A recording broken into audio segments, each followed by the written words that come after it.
Evening all, T Prepper here. I'll try to make this a quick one. So my break is over. I got home about 7:15. Took about 45 minutes to unload because I didn't do it all at one time, and then took a shower, and then I jumped back into it. I ordered a Picatinny rail adapter for the Henry 22 that I have. It had some dovetail thing on top that was not impossible but near impossible to find scope rings for, because most everything nowadays is Picatinny, or some of them are M-LOK, but most of them are Picatinny. I had several scope rings available, but all of them were set up for Picatinny, so they wouldn't work.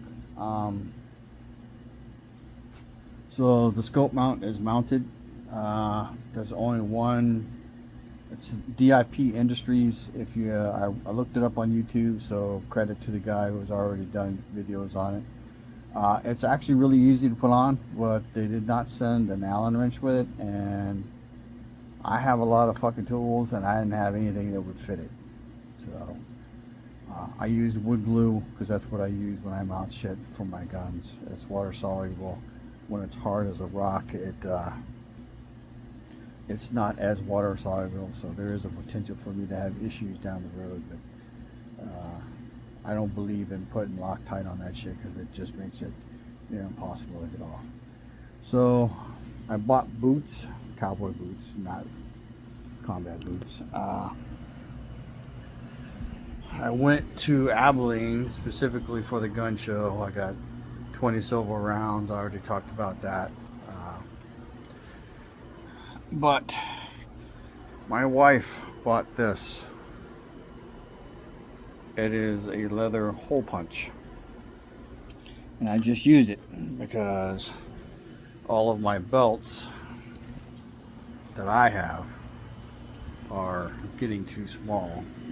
Well, they've been too small. So the ones I bought are too big. So I have a recommendation that I think you might want to look into. Invest in and learn how to work with leather. All the way to the point where you can do tanning of leather, where you make hides. If things go the way they may, that will become an invaluable asset. So I gave my wife some chocolate, some fudge, and some gummies. Showed her the silver. So yeah, back at it. Tomorrow was gym day for me, for my wife. I go out there and do what I can do, and then Wednesday I will be knee deep and working on the lawnmower in the morning before it gets too hot. Hopefully get that fucking thing running. And then I got Johnson grass in multiple places that is too fucking high, and it's near impossible to mow with a push mower, even after you weed whack it and beat it down. So that's the first priority. And then I think the next thing I'm going to do is jump on that wall and get the fiberglass out of the way, start ripping it out. Hopefully it will go smoothly. I don't typically have that good of luck, so I got to pull the fiberglass out, pull the electrical wire out, and then rip out the inside paneling, and then pull the walls out. And it's not actually going to be me, it's going to be my hired help Juan. So get that shit done before hopefully the end of June. And then once that's done, move on to the next project. I may combine projects.